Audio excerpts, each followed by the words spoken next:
خداوند گفته بوده است خانه من در روی زمین مسجد است و مهمانان من آن کسانی هستند که در داخل او نماز میخوانند، در داخل او ذکر خدا میکنند.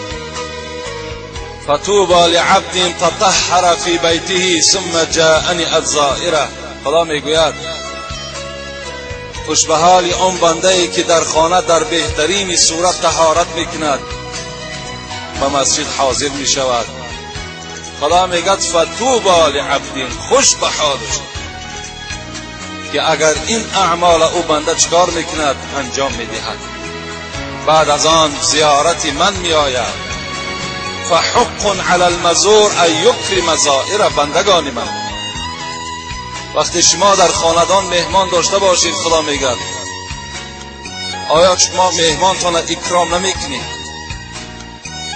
آیا در پیش مهمانتان بهترین آن نعمتی که در خانه دارین حاضر نمیکنید؟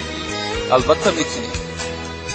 فراموش نکنین که شما بندگان من هستین و من هم بر خودم مهمان نوازی دارم.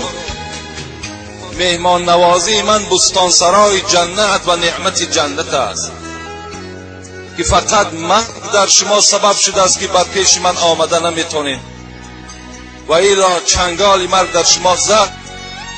شما را من در بستانسرای جنت جا میکنم، از نعمت جنت میخورانم.